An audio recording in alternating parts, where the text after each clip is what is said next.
I'll show you how it's done. Shazam!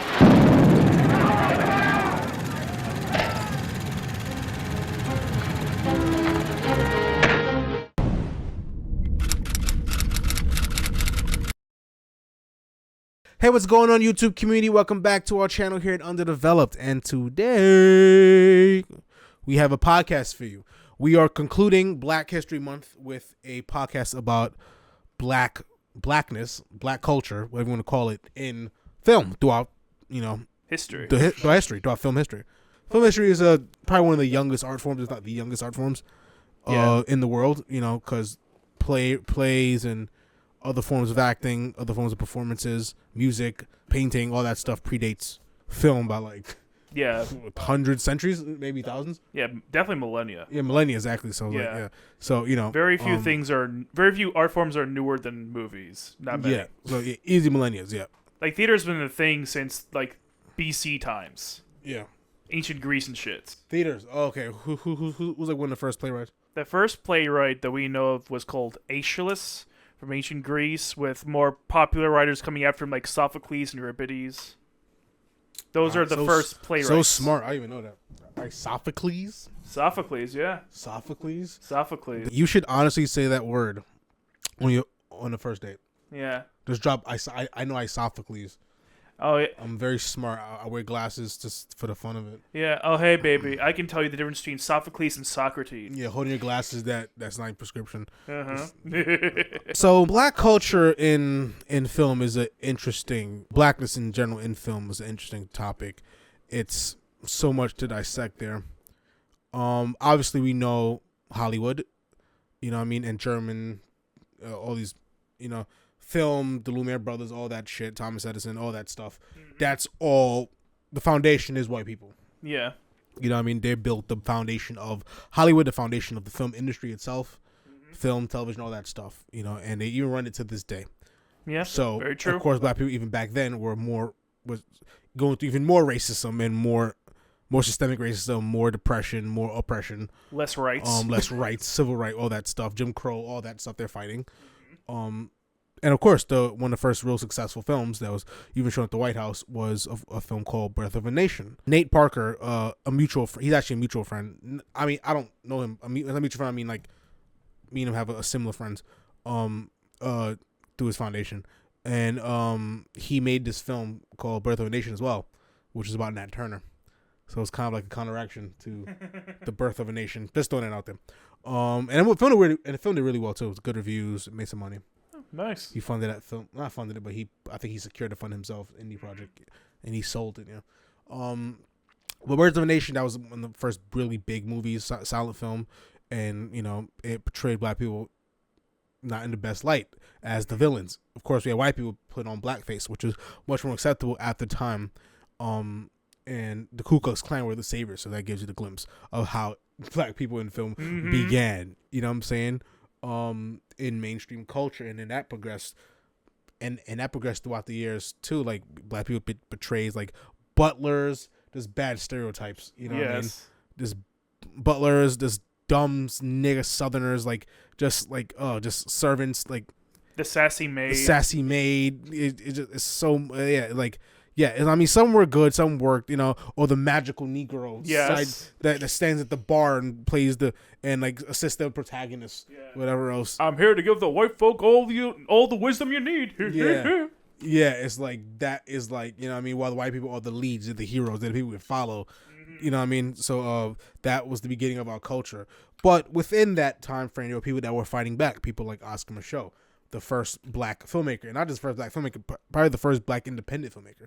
Because of course, no one's gonna you think they're making a movie back then during the silent era with all black cast, counteracting white culture. You know what I'm saying? Yeah. No one's gonna bankroll that, so he had to do it himself. No. Exactly. So he's essentially the first. So the first ever independent filmmaker was a black man, Oscar Micheaux. He started off working basic jobs, like he was a train porter, and then a homesteader. And then he made a book called The Homesteader, and then that he turned that to a silent film, and then he bankrolled a bunch of other films that directly counteracted racist films like Birth of a Nation, Cold Within Our Gates.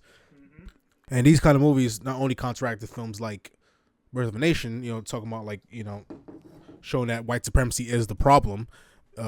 He also portrayed, as paraphrasing because I never really watched his movies, but I did do research on him, and it turns out that his movies, we're gonna watch some of his movies like for next year for sure. But the whole thing is that he portrayed black people different than how they were being portrayed in mainstream media. He was portraying them as people. You know what I mean? Three-dimensional people, intellects, you know what I mean? People that go through everyday problems, you know what I'm saying? Sophisticated, like, you know what I mean? Yeah.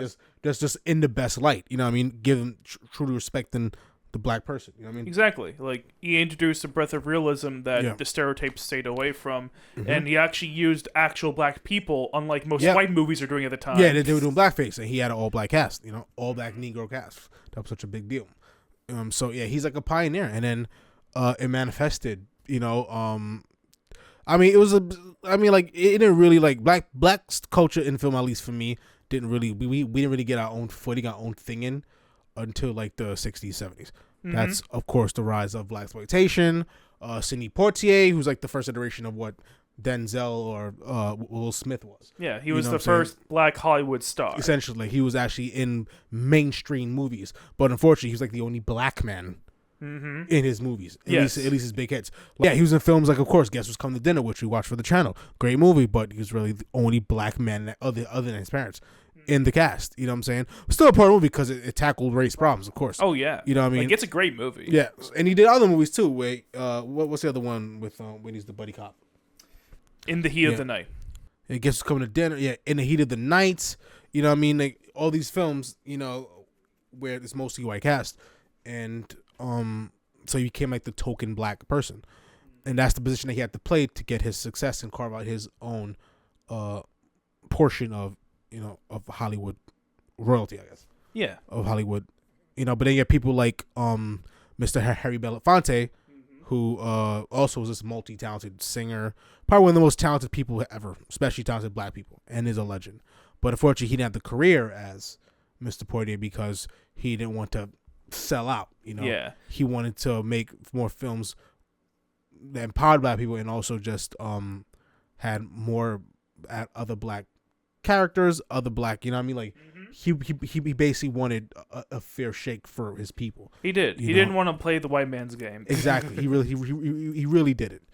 So therefore but luckily he had other venues. He had other like avenues, which was singing and making music. That was like his biggest thing. Like, he's still a legend in his own right. So I don't feel too sorry for him. Yeah, so I think he's fine enough, but it was a lot of missed potential with his career because he was very talented. He had the look, he had everything, but he just couldn't get the respect because he was black. He was literally held back. Yeah, so the first person to ever win an Oscar was Hattie McDaniel, and guess who she played? It was a supporting actress role, and she played a slave. Yes. And a maid, typical. So that was like the lineage of black culture in the early days. But then we got to blaxploitation, you know what I mean? And even like so like Seawater was like a big wave, like because that actually him, people like Harry Belafonte was a change, you know what I mean? Yeah. And of course filmmakers like Gordon Park, Melvin Van Peebles. Melvin Van Peebles is the father of Mario Van Peebles.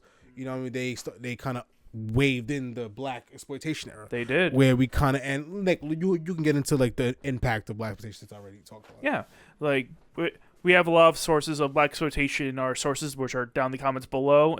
I especially recommend checking out the Netflix documentary "Is That Black Enough for You?", which goes into Melvin Van Peebles and Gordon Parks and their movies. Like Van Peebles made Watermelon Man, which is like kind of like Orlando, but it's more race-based, which was the inspiration for Watermelon Woman, which is a totally different movie. But he also did Sweet Sweetback's Badass Song. Melvin Van Peebles directed that movie, and that movie is especially prominent in really normalizing black sexuality on film. Because normally, the way that white people would look at, or people in general look at black people's sexuality in film as a joke, because black people were basically just glorified minstrels in white movies. But here in these black movies, like, oh no, these black people are fucking, and they sexy, and that's good. Part of the whole appeal of blaxploitation to a lot of people at the time, because it just felt very empowering to people who didn't have that empowerment before. Even though it was pretty like toxic masculinity esque, Oh, definitely. but you're saying the times were different and they kind of needed that a little bit. Like films like they used to have things like Shaft and Superfly, Dolomite, that kind of like made by the directors we just mentioned, with Van Peebles doing Superfly and Parks doing Shaft. So that kind of changed the perception somewhat. You know what I mean? That we're more than just this. We're badasses. You know what I'm saying? Yeah.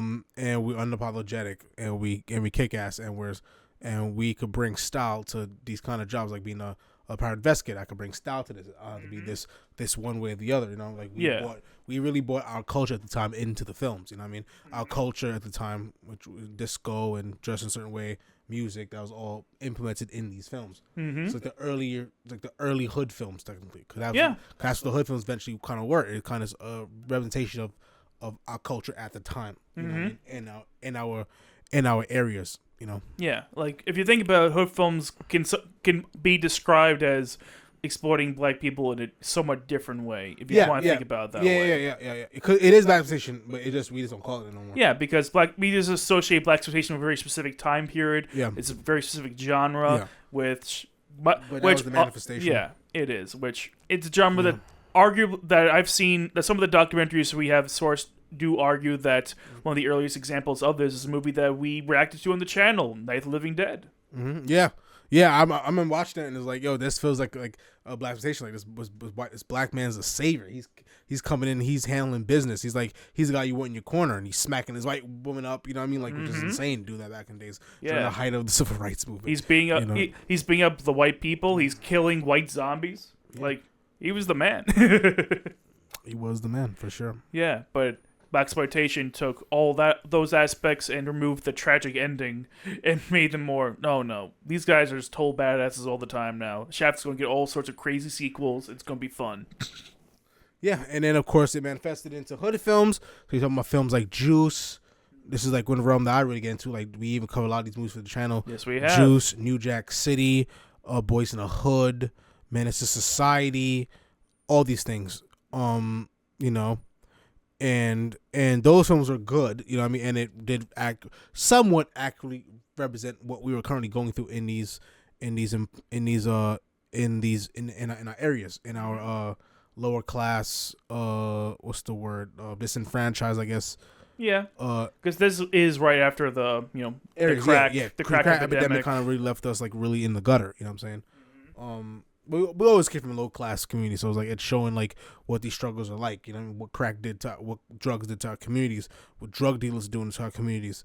How, you know what I mean? How we can be taken advantage of by the white man. Like it's like, and that's kind of like what the hip hop movement was built on. It was built on fighting back. You know what I mean? Telling it like it is, telling our culture like it is. You know what I mean? And the movies were together, you know, with the hip hop movement at the time, because hip hop would be a big part of a lot of these movies. Like Juice has a whole soundtrack with a bunch of hip hop on it. Yeah, you know I mean, it's very music based. So it's like, you know what I mean, so like that really spoke to black people. You know what I mean, because this was our culture at the time. Hip hop, all that stuff, that was us. That was what we were about. Our style was being represented. We were seeing ourselves on camera.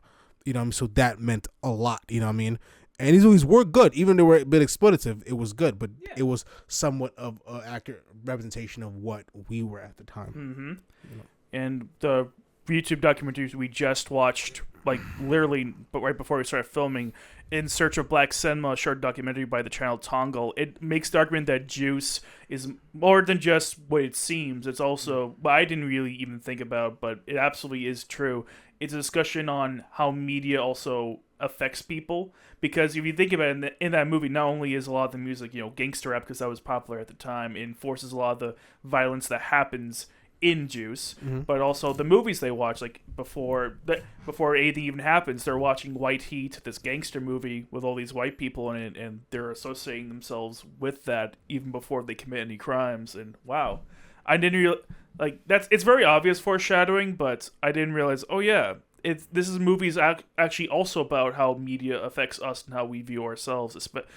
All of a sudden, as a white person, I didn't really think about it that much deeper. But I'm like, yeah, okay, I can tell from a black lens this must be even more different than that, and that's what that video makes the argument for. Yeah, I agree. That's pretty much what it was. And like even on my own deduction of like movies like Men's Society, you know, what I mean, yeah, you could say it's been exploitative, but it's very accurate. It's like it's exactly because the thing is, you think you can look at it from a simple lens and be like, 'cause that's what a lot of black people, what I've seen, because I grew up in these communities, so I know what it's about. I'm from this, so it's like I know exactly what it means, like to grow up having something to prove, being angry at the world, thinking the only way out is to sell drugs, dribble a basketball, you know what I mean, become a rapper to just make it out, you know what I mean? It kind of shows you like what it is for the young average African American male in these areas in America and how we kind of enslave ourselves. You know what I mean? Boys in the Hood have it too. There's a whole scene with Lawrence Fishburne and he's trying to tell you how the white man is actually, you know, the white man is like keeping you down. You know what I mean? But we keep choosing we keep running this rat race and we keep choosing the wrong things. So like Man Society was really about a young man, Kane, you know what I mean, making the wrong decisions, getting caught up, a guy with potential, but getting caught up in his society, in his culture, and succumbing to that and becoming the very product of his, you know what I mean, of what they want you to be, you know. You know, and then he was constant battle of like, yo, you get out of this hood, do something with your life, you know what I mean? But you know, eventually it was just too late for him. Yeah, he did too much. The whole movie basically trying to warn him that, yo, this is not for you. Seeing your own cousin get shot in front of you, you know what I mean, you becoming more and more of a criminal, you know what I'm saying? Getting more involved, you having to kill a man, you know what I'm saying? What it's doing to you, you know, what it did to his friend Odo, you know, like this is what it does to you, you know what I'm saying?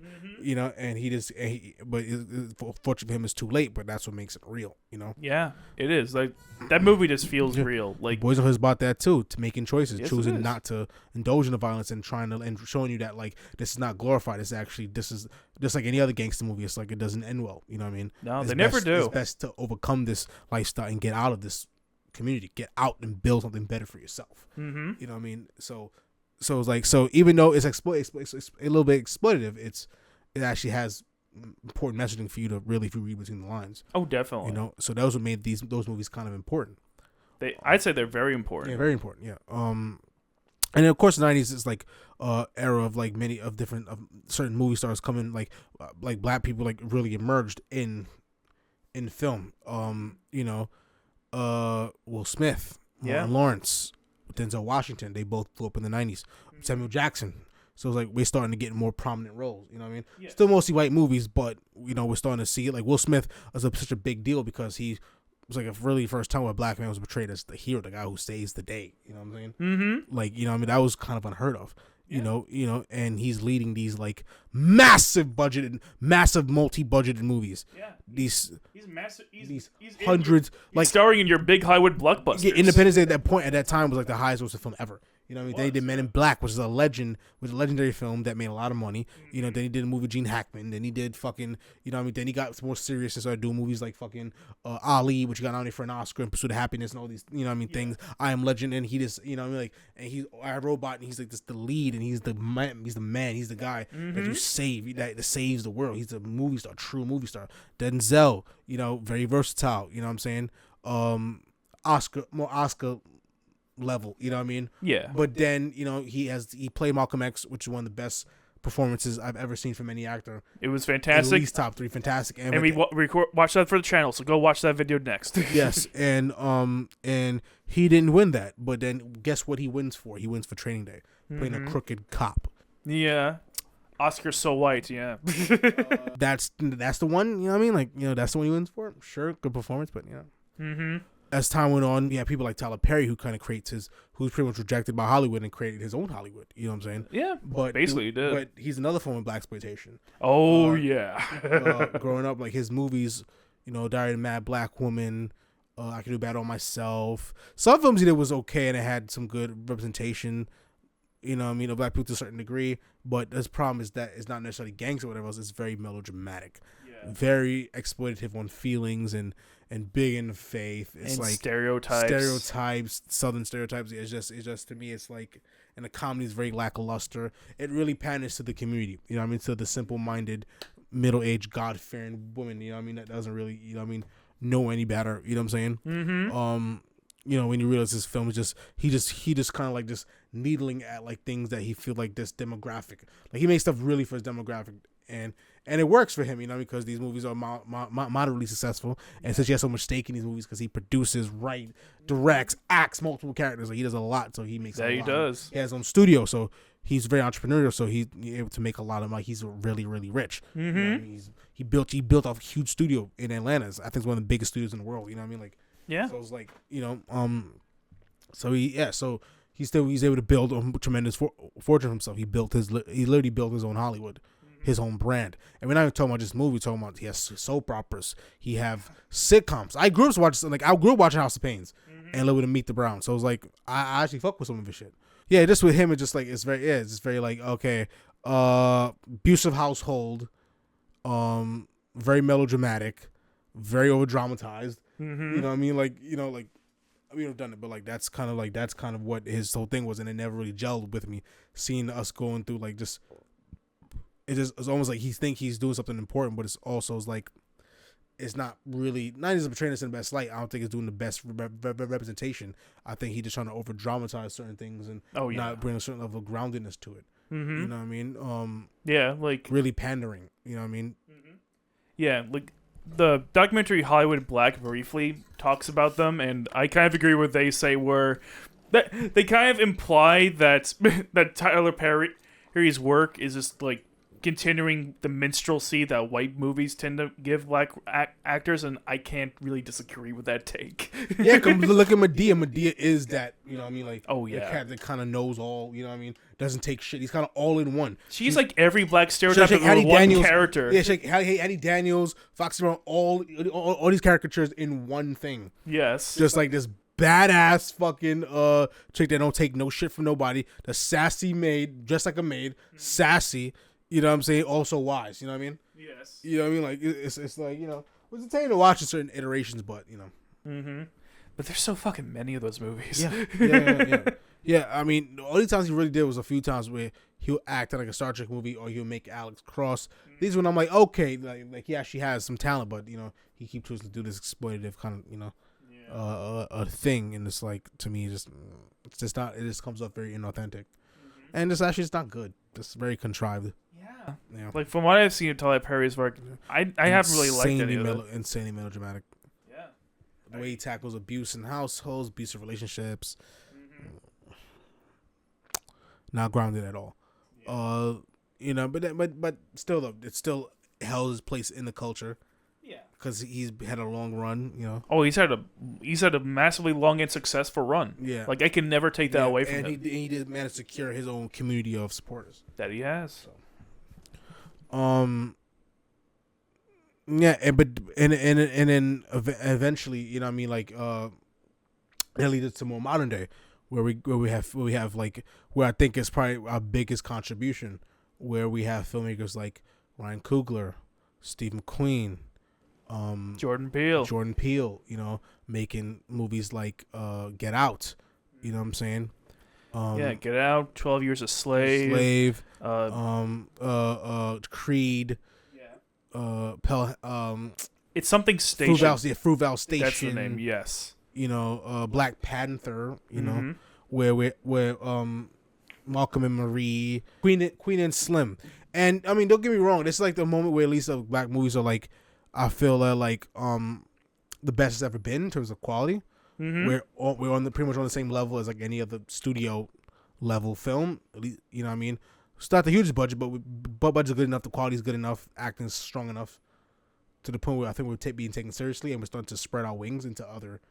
We're starting to be taken more serious in terms of like a mainstream medium, because these movies are quite successful and quite publicized. Oh yeah. So I think that works for us, but we still each of these movies do have something in common. They do tackle in some way systemic racism and the overall struggles of being black in this world, which is great. But the way we see it is like, it's now that we're talking about the history, it's time to see more like black people in different lights now. There's so much good stories. We have the Moors. We have Mansa Musa, the richest person in history, you know, who was a black man. You know what I mean? We have Haile Selassie. We have Shaka Zulu. We have all these different kind of, you know what I mean, basic ideas. We need to start telling our own stories and start portraying us in more positions of strength than positions of weakness, like us, like Just like keep making movies about like Malcolm X or Martin Luther King and civil rights, systemic racism, slavery. Soviet slave was really good. Still, it's like, like I get it. I mean, like we getting people angry, we getting people to talk. You know what I mean? Like Spike Lee, Do the Right Thing, brilliant movie, creative. You know what I mean? Love that movie. Love that movie. You know what I mean? Still about race. You know what I mean? Yeah. Still about what it is to be black, which I understand. But we can also get movies like maybe She's Gotta Have It, where it's about a successful black woman doing her own thing, living her life. You know what I mean? Trying to get her men. You know what I mean? Nothing to do with them being black. Yeah. You know what I'm saying? Or The Best Man. Or The Best Man, by his cousin, directed by Spike Lee's cousin, Malcolm D. Lee. Like, you know what I mean? It's about, it's about successful black people doing their thing. You know what I'm saying? And navigating love. Also, a lot of other Tay Diggs films, like we have like The Wood. You know what I mean? It's about black people. It's not really about them being black. It's them, and not being white neither. It's being them, being normal people, educated people. You know what I mean? Educated black people being successful and managing love. You know what I'm saying?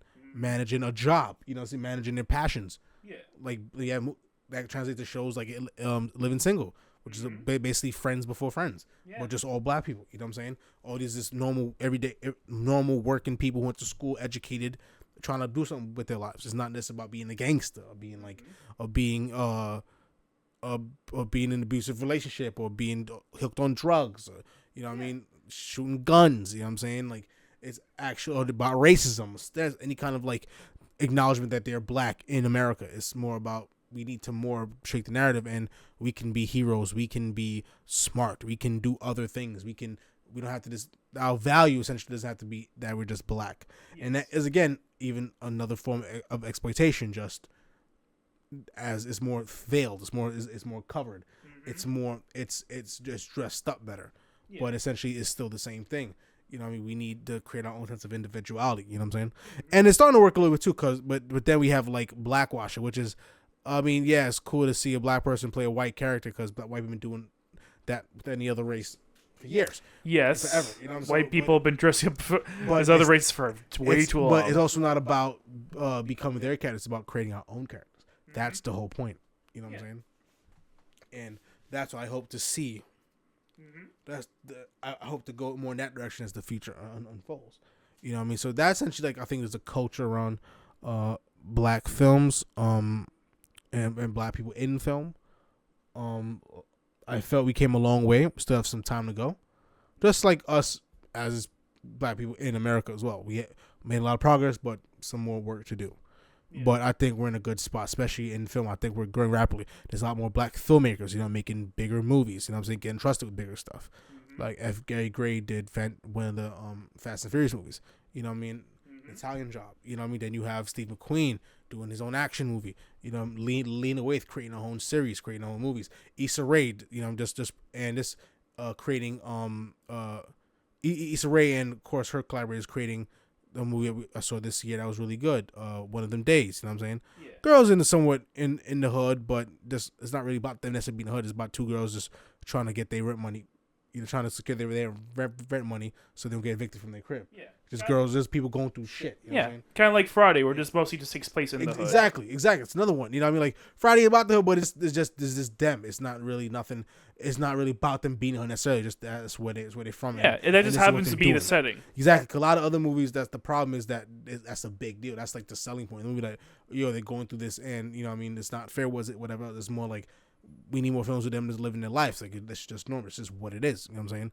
When it's like anyone else going through their own problems. You know what I mean? Yeah. And the day when it's someone that's trying to do something with our lives, we're trying to show that in a movie. You know what I mean? Like, essentially, that's just, it should come to a point of just normalcy. That's just, black people have their shit, while white people have their shit. White people and black people could commingle, you know what I mean, or not. It's just the norm, you know? Yeah. And that's where I see it. That's where I see it should go. And I'm hoping it continues to go in that direction. I hope so too, because really, I just don't want to have the same kinds of stories being repeated over and over again. Like, just as a viewer, it just feels very repetitive. Yeah. Which, not to say there isn't good shit here. I think we exhausted slavery. I think we exhausted systemic racism. I think we got the point. You know what I mean? Let's progress beyond that. I'd be very curious to see what Ava DuVernay would do if she was directing a movie not about race. Yeah, look at Selma, great movie, still about Martin Luther King, civil rights. She did a movie Origin, more about systemic racism as well. You know what I mean? A black person getting killed. but it was barely was a movie. You know what I'm saying? Yeah. It was just a glorified documentary.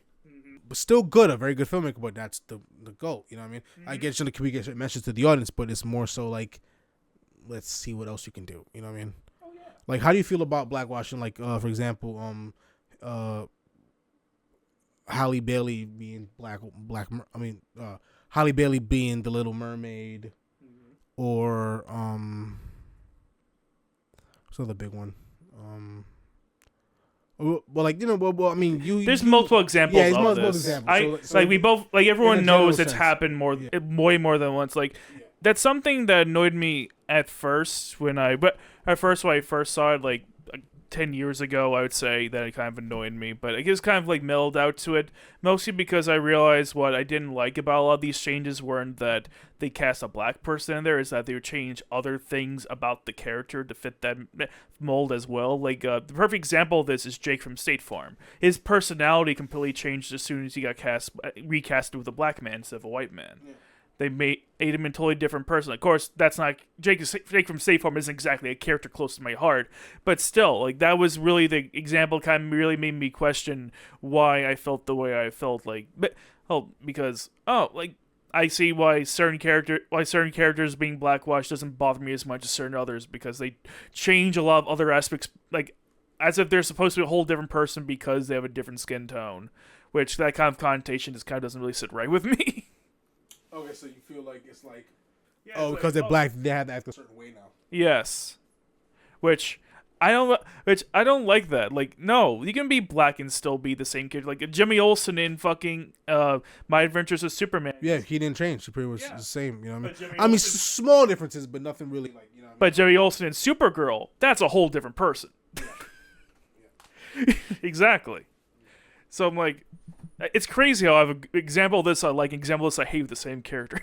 Yeah, my thing is like, I mean, with certain iterations it's fine. Like for example, casting Wendell Pierce as Perry White in the Superman movie, that's like a perfect casting no matter what race, because he embodies that character. Yeah, like he's played other roles that are just so Perry White coded. It's like, yeah, exactly. You'd be dumb not to cast him. Like the boss, you know what I'm saying, running the office. You know what I mean? So it's like, you know, it works really well. He has the build. He's the perfect cast for that. Yeah. You know what I mean?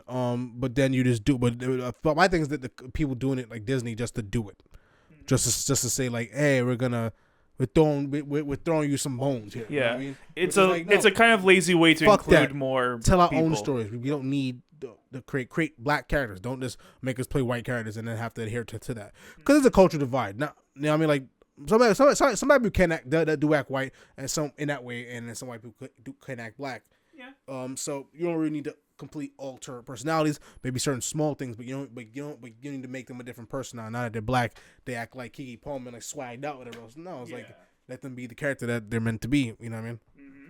Like, you gave this character this name for a reason. Like, it just makes me feel dissatisfied as a viewer to have these expectations for a character and you to completely fail to meet them on so many different metrics. Yeah. Yeah. Like, if it's just the one thing, I could forgive that. But you changing all these other things too, I'm like... Yeah. But I guess it's testament though, like that's like, you know, like at least like it's progress in a way where it's like back in the days we were getting whitewashed, but now we're trying to include us more. At the very least, I can say it creates more opportunities for black actors. Yeah, and a lot more black filmmakers as well, because they get to direct some of these movies. You know what I mean? And I feel like black people, like, we're actually starting to create a dent finally in the industry where we're starting to really get into like the seat at the table. Hollywood media, like the American media, likes to portray like straight white men as like the default person, almost. Yeah. Which is weird. That's so weird because so many people on the planet do not fit that description. Yeah, exactly, and that's the whole point, is that there's more to life than a straight white man. But that's the power of media, the power of film, is like we get to create this false narrative, this false possession of what's of perfection looks like, you know. Yeah. What the norm looks like. Mm-hmm. You know. That's the power of media. It's fucking scary if you think about it. Yeah. And then we made a film called Book of Clarence, where we did the biblical times and all of them are black. Yeah. You know what I mean? The whole cast is essentially black. Mm-hmm. You know, and I'm cool for that, because first of all, there'll be more black than there will be white anyways. Yeah. So it's kind of like it makes more sense. Yeah. So we're starting to fight back a little bit on the narrative, and we're showing that we can be more than just a specific representation of something. We can Go be honest, because if white people could make these religious Jesus movies and all of them be white, why can't we do and all of them are black? Exactly, because at the end of the day, a bunch of white people being down there doesn't make any sense. Yeah, like the only white people that'd be there would be mostly just the Romans. That's it. Yeah, exactly. Everything else there would be like Middle Eastern, like brownish. You know what I mean? Yeah. Even black. Yeah, like a lot of people around that time, in that area around that time, would be considered black.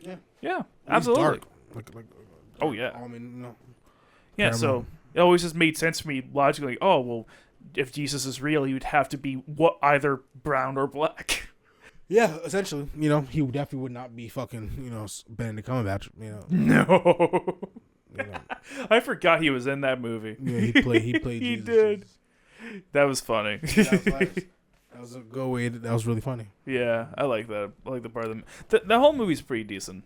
Yeah, I liked it. It's pretty underrated. Yeah. Mm-hmm. Anything else to add? What else we could talk about? Is there anyone we really didn't? Oh well, we didn't talk about a movie I know is very close to your heart, Love and Basketball. Yes, Love and Basketball. That's one of the greatest romance films ever. You know what I mean? Yeah, that movie's great. We watched it for the channel, but we couldn't. More for his edification, because I've already seen it 1,000 times. But like, we couldn't get it out. It's getting blocked, and we couldn't do it no more. But yeah, that's like a perfect representation of a movie. Like, I think Sanaa Lathan, Omar Epps, like, there were all these movies in the 2000s, late 90s that kind of just really put black people in a outside of like that bubble. But they also weren't too commercially successful in their own lane, creating their own path. But yeah, like for example, Love and Basketball is one of those films that it's just about love. Yeah, it's just about two people who grew up together and both have this love for basketball. You know what I mean? And that carried, and we get to see their journeys as they both grow old. You know what I mean? Get older and go through their own respective challenges and how that shaped them as people. You know what I mean? Nothing to do with them being black at all. Yeah, but it just happened to be black. It's just a romance. It's just a beautiful, heartwarming romance story. Mm-hmm. You know what I mean? It's a damn good one. Yeah, involving basketball, and it was great. Mm-hmm. Yeah. So, yeah, it's both great as a romance and as a sports movie. No conflict to do with them being black at all. No racism. None of that. No, like there's a lot of great movies that honestly just don't have anything to do with that. Like again, we've mentioned this before, but The Best Man and its sequels, like you could have written those. You could have written those as being any race, really. Yeah, exactly. It would have fit just fine. Yeah. Is this a story about? It's a story about a friend group. Like small dialogue changes may do something, but that's about maybe. That's yeah, about it, you're probably right about that. There's certain slang words we typically wouldn't say, but like in a general sense, it's not easily white people could be on at the same time. Yeah, for sure. Anyone. And that's the whole way. Anyone, honestly. In America, or whatever else. Very true. But of course, just because we want to see more of these stories doesn't mean that movies about race don't have a place, because of course they do. But we just want to see black people be, brought out to be themselves. They don't to be restricted by this. This is why we were big fans of the movie American Fiction, because it actually addresses this topic directly. Pretty heavily, yeah. Pretty heavily because like he's trying to write, the main character's trying to write the story, but then when he starts to make these characters more a caricature of black people, all of a sudden white audience was interested, and that shows you what they're really looking for and what they look at and what they expect out of us. We're good, but as long as we're in a certain box, Exactly. And that's the internal struggle of what is being black in the film. That's what we have to do, because there's always that line of you're black that plays a factor when it really doesn't. The whole point is that it doesn't. It is another problem, another issue. Not this issue. We're just more we're like just people, man. Yeah, we're just people. You know what I'm saying? We're just like you, just like any other race. We're just Yeah. We're just living. You know what I mean? We have our struggles. We have our problems. Sometimes we commingle with other races. It doesn't really matter. The whole point is that none of it really matters. It doesn't. Like we've proven scientifically that race isn't a thing. Race is something that exists to keep us divided. It was something invented to justify the transatlantic slave trade. We shouldn't keep judging people over something like that. Yeah, because it's dumb. And we can't keep shackling ourselves to our past. It's time for us to move forward. And that's how I feel about it. But even so, I think the overall quality has just stepped up, and there are classic black movies, even exploitative ones, Oh, that still shape culture to this day and 100%. influence to this day. exactly. Like Shaft influenced many. You know what I mean? Oh yeah, like I think everyone at least knows the jingle of Shaft. Yeah. I think everyone knows at least the girls going like Shaft. Yeah, of course. At the very least, I agree. super I popular. agree. Yeah, Shaft and like honestly, this little bit like black people have had so many little victories in cinema over the decades. You know, like black. Between like smaller movies like Blackula and Candyman, and now we're at, as we said before, we're at a time where black people actually have more opportunities to like be mainstream. Yeah. And it's awesome. And I told about Eddie Murphy. Eddie Murphy. I mean, yeah, because he was one of the first real black movie stars after he became such a huge comedian. He revolutionized SNL, and then he became a movie star. I mean, yeah, he played the smart ass, you know what I mean, cop with, like, of course, his black energy, his black flair. Similar to Will Smith too. Will Smith was always that the cool hip hop kind of guy in these kind of movies, like, I make this look good, you know, stuff like that. So it's like they're still being him, but also still being the hero, which is, I think, was a decent trait, I guess. It could be somewhat caricaturish, but it can work. Even then, Eddie Murphy had more range than just exactly that. because he did movies like Boomerang, which is a very sophisticated rom-com, you know, where he played a character very different than what he normally play. Same thing with Coming to America, a very eloquent, very poised man. He was playing, trying to find love, and even though it was a funny, absurd movie, he was genuine in that movie. You know, he was. He did the movie great, and as much as I love Shrek, I kind of hate that Eddie Murphy's most known as Donkey and not as the character from Coming to America. I mean, Prince of King is a big deal, but Donkey, it is an iconic voice, I guess. Yeah. And also Mushu. I forgot he played Mushu in Mulan. Cool. Yeah. Yeah. Eddie Murphy really was great. I really hate how his career turned out. Yeah, he just did he chased the money, just doing a bunch. Same with Johnny Depp, chasing a bunch of money, making a shit ton of bad movies. Yeah. And that it just kind of like implodes their career somewhat. I really want Eddie Murphy to be funny again so badly. Yeah. You have no idea. I mean, he's been doing bad the last few years. His movies hasn't been super great, but he's been coming back with more stuff, so. Yeah, but we've seen so much slop from it. We've seen slop from him in the last couple of years, like Coming to America, and You People, yeah. Terrible movies. He was gonna Dolomite though. Dolomite was pretty good. Yeah, I've heard good things about that. I didn't see Dolomite myself. Yeah. All right, so who is your favorite black filmmaker?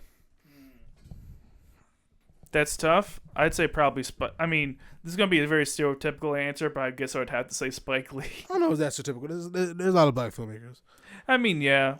I think his movies kind of speak to me the most, especially Do the Right Thing and Malcolm X. Yeah, I mean, his movies are very interesting. Like Do the Right Thing didn't really, even though it was very over the top, it definitely captured the realism of like what it's like to be in part of this broken society. Yeah. And then also in reality how nothing's really figured out in reality, nothing was figured out in the movie. Mm-hmm. And so it's really left as being angry, you know what I mean?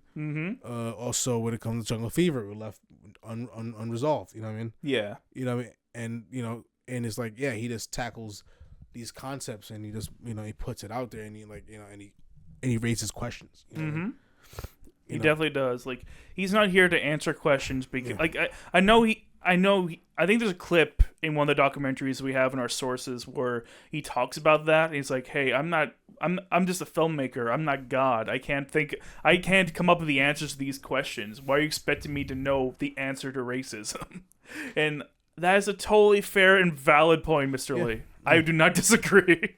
Yeah. I know I couldn't come up with the answer. I doubt any human person would. I've grown to respect him over the years a lot because I realized some of his movies when I rewatched them I was like, oh, that's actually pretty good. He's creative. He's very creative. Mm-hmm. And he kind of he left school, did it, made it on his own. Yeah. Really, really good for what he did. But my favorite is probably Ryan Coogler. I love that he is an Oakland-bound dude, speaks like an Oakland-bound dude. Don't try to change up being in these like social circles. He keeps the same energy. And he's a good director. He hasn't really made anything that I thought was bad. He's good at sculpting stories, putting things together. You know what I mean? Mm-hmm. Like, I love the way he breaks. I love the way he attacks writing characters. You know what I'm saying? I mean, sorry. I love the way he attacks. Like how he develops characters and how the thought he puts into the world. You know what I mean? How the world affects these characters' actions. Like, he's a true filmmaker. Like, he's made like 3 back-to-back bops. You know what I'm saying? Like there's nothing like he's on a good roll, and I'm like that's kind of person I kind of want to be. That's the same spot I want to be in. And then now he's making Sinners. It's probably gonna be good too. Yeah, I'm looking forward to that. So it's like so like he kind of you know what I mean like I think he's next modern day big thing even past just be the black filmmaker just in general. Like, he's next up. Period. You know, as well as who else is big in this time? There's other black filmmakers like Steve McQueen is also good. Like, it's a lot of like good, black filmmakers. He's good. Jordan Peele always gives us something interesting. Jordan Peele is another one, legend. Like at this point, he's like people are waiting for his next movie. Like anticipation. Like he's about to do something that's gonna fuck the game up. You know what I mean? Like that's what he built. So he's pretty much the greatest. He made some of the greatest horror films of the modern era so far. You know what I mean? Which is crazy because like I feel like a lot of people of our generation kind of grew up with his comedy. Yeah, exactly. You know, he's a comedian, and then he became he's this horror director, dark comedy director. I don't think I've ever seen anyone successfully rebrand themselves in real time as well as he has. Yeah. And now he's one of the greats. You know what I mean? Like he's one of people are looking forward to a Jordan Peele film. Exactly. Yeah. Exactly. Which is fantastic. I agree. Well, I think that's all we have to say about this topic for right now. I mean, of course, there's still plenty to talk about when it comes to black history and film. There's so much of it. We have so many sources available for you to watch. I highly recommend you watch the documentaries we do have listed among our sources, especially Hollywood Black. It's a great docuseries. And Is That Black Enough for You? It's more like black exploitation focused, but it's still a really solid documentary. Really good stuff, and absolutely feel free to check it because the document of our sources will be listed in the comments below, and let us know who is your favorite black filmmaker or your favorite black movies. I know there's more we probably could have talked about. Like we mentioned a whole bunch in passing, like Watermelon Man, Watermelon Woman, and like a bunch of other stuff. But let us know if there's anything that really speaks to you in terms of this specific topic. Or if you have any interesting tidbits or historical bases that we neglected to bring up, absolutely bring that up too. With that being said, folks, make sure to hit like and subscribe button, and we'll see you next time for our next podcast. Actually, we could end off by saying, what black? We see that what's the name? We see that Ryan Coogler just is making a new film, Sinners, a black vampire movie. What other like black related what are there any movies you know what I mean that you hope to see, whether it be biopic or just in general? Like, are there any interesting like black movies?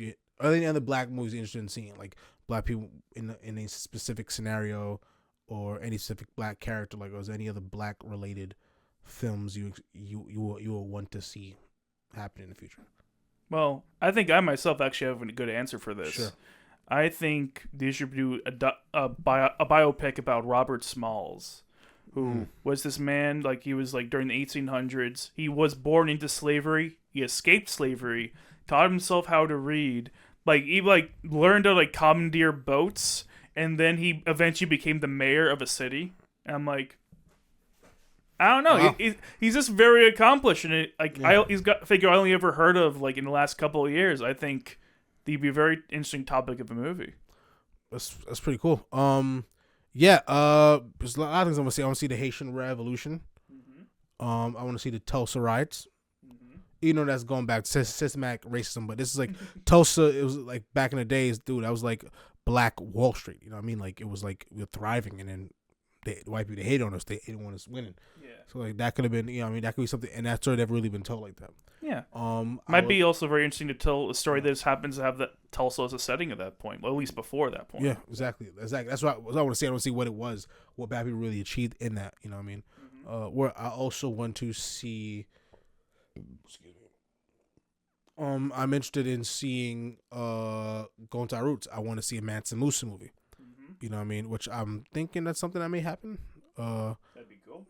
Marcus Garvey, one of the first civil rights leaders, you know, want to take us back to Africa. I heard that may be happening too. So that I'm interested in seeing that as well. And also a big one, I want to see the Moors.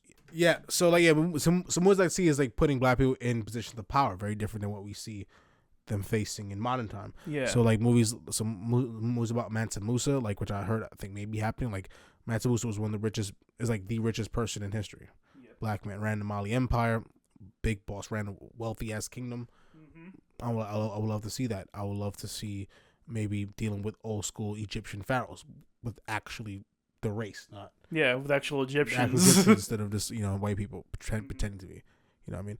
I also love to see the Moors. Like the Moors, no one really knows about the Moors. Like the Moors, you know who they are? They're like a group of fucking Muslim people who freaking black people who went like Europe and colonized their region. They Spain and shit. Like they colonized Spain and Portugal for hundreds of years. Yeah, like black people don't do shit like that. At least in these days, we're usually we usually the you know what I mean, the prey.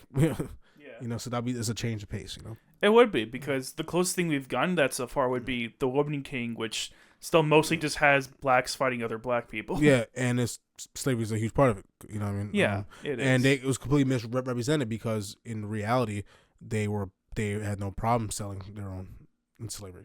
Exactly. You know, they let that happen. You know, not let that happen, but they like actively partook in it. Yeah, partook in it. You know what I mean? Even though they probably had not too much choices, they still did it. Yeah. You know, like it's kind of hard to judge and we don't know the full scenario, but still, it's not bad. But even though it's not good seeing a young black woman be like Han Solo, take risks, kicking ass, doing what she wanted, being strong, you know, it was pretty cool. You know what I mean? Oh yeah. So for representation, that was good, but also exploitation because you're rewriting history to fit the black empowerment angle. You know. So that's something that we're big on representation. The whole point is that's not really a big deal. It's more about us just living. You know what I mean? Yeah. Us doing what we gotta do. It's not too big on like we have to present this certain thing for us. It's not about fitting a narrative. It's about just living like white people, they just could exist. You know what I mean? Doing a thing. You know what I mean? There's nothing really to it. Same thing here. Just normal. You know what I mean? You do great things, you do bad things. Is what it is. Exactly. No different than any other human being. Yeah, not really, you know, but also still respecting our culture at the same time. Not saying white is obviously some differences, you know. Well, yeah, because cultural differences, you have to address those. You know, what I mean? We talk about especially when it comes to religion and just all around the world, like with Muslims and Asian people, like there's all different customs, you know. So, yeah, exactly. Yeah, very true. Even with other white people, because like white people in Europe act different than white people in America. But same thing goes to black people in Africa, you know. Yeah, Asian very people. different vibes. Yeah. Very different vibes. So that's what I'm looking for. That's what I want to see, and I think we're getting close to getting it for sure. At least closer. Closer, yeah. I think some of these movies are action development. These ideas that have been had, so I'm glad to see it. You know. Hope so. Yeah. Without further ado, guys, if you like this, if you have anything to add, leave it in the comments. We'd love to hear your thoughts. What we're missing, what we could have got more into. If you like it, thumbs up, and we have more podcasts coming your way. Stay tuned for that. Like and subscribe, hit the noti bell, all that stuff. Stay tuned. See you guys later.